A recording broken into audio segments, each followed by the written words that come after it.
Hi എല്ലാവർക്കും നമസ്കാരം. നമ്മുടെ പുതിയൊരു വീഡിയോയിലേക്ക് എല്ലാവർക്കും സ്വാഗതം.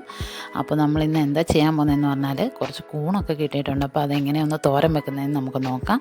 അതിന് മുന്നേ നിങ്ങൾ ആദ്യമായിട്ടാണ് നമ്മുടെ ചാനൽ കാണുന്നതെങ്കിൽ ചാനലൊന്ന് സബ്സ്ക്രൈബ് ചെയ്യാനും വീഡിയോസൊക്കെ ലൈക്ക് ചെയ്യാനും ഷെയർ ചെയ്യാനും കമൻറ്റ് ചെയ്യാനൊന്നും മറക്കരുത്. അപ്പോൾ നമുക്ക് നേരെ വീഡിയോയിലേക്ക് പോകാവേ.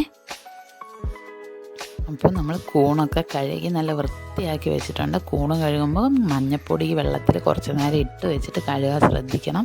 കുറച്ച് എന്തെങ്കിലും വിഷാംശമൊക്കെ ഉണ്ടെങ്കിൽ പോകാൻ വേണ്ടിയിട്ടാണ്.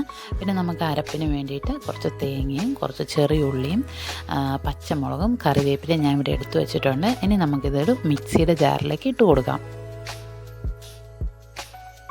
ഇനി ഇതിലേക്ക് ഒരു 1/2 ടീസ്പൂണ് മഞ്ഞൾപ്പൊടിയും പിന്നെ ഒരു 1/2 ടേബിൾ സ്പൂണ് മല്ലിപ്പൊടിയും കൂടെ ചേർത്ത് കൊടുത്തിട്ടുണ്ട്. ഇനി നമുക്ക് തേങ്ങ ഇട്ട് കൊടുത്ത് നല്ലതുപോലെ ഒന്ന് അരച്ചെടുക്കാം കേട്ടോ.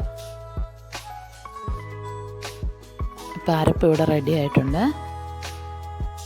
കൂണൊന്ന് വെള്ളമൊന്ന് പിരിഞ്ഞ് കളഞ്ഞിട്ട് നമ്മളൊരു പാത്രത്തിലേക്ക് ഇട്ട് കൊടുത്തിട്ടുണ്ട്. അതിൻ്റെ മുകളിൽ നമ്മൾ എടുത്ത് വെച്ചിരിക്കുന്ന അരപ്പ് ഇട്ട് കൊടുത്തിട്ടുണ്ട്. ആവശ്യത്തിന് ഉപ്പും ചേർത്ത് കൊടുത്ത് നമ്മുടെ ആ മിക്സിയുടെ ജാറൊന്ന് ജസ്റ്റ് ഒന്ന് കഴുകി ഒരു ലേശം വെള്ളവും കൂടെ ഊറ്റി കൊടുത്ത് നമുക്കിതൊന്ന് അടച്ച് വെച്ച് ഒന്ന് വേവിക്കാം കേട്ടോ. ഇനി നമുക്ക് നല്ലതുപോലെ ഇളക്കി കൊടുത്ത് വേവിച്ചെടുക്കാം കേട്ടോ. ഒന്ന് വെന്ത് വരുമ്പോഴത്തേക്കും കുറച്ച് പച്ച വെളിച്ചെണ്ണ കൂടി ഊറ്റി കൊടുക്കണേ. അപ്പോൾ കൂണിൽ ആ വെള്ളമൊക്കെ വറ്റി നല്ലതുപോലെ ഒന്ന് ഉലർന്ന് വരുമ്പോഴത്തേക്കും നമുക്ക് ഫ്ലെയിം ഓഫ് ചെയ്ത് കൊടുക്കാം. പിന്നെ പച്ച വെളിച്ചെണ്ണ ഊറ്റി കൊടുക്കാൻ മറക്കരുത്.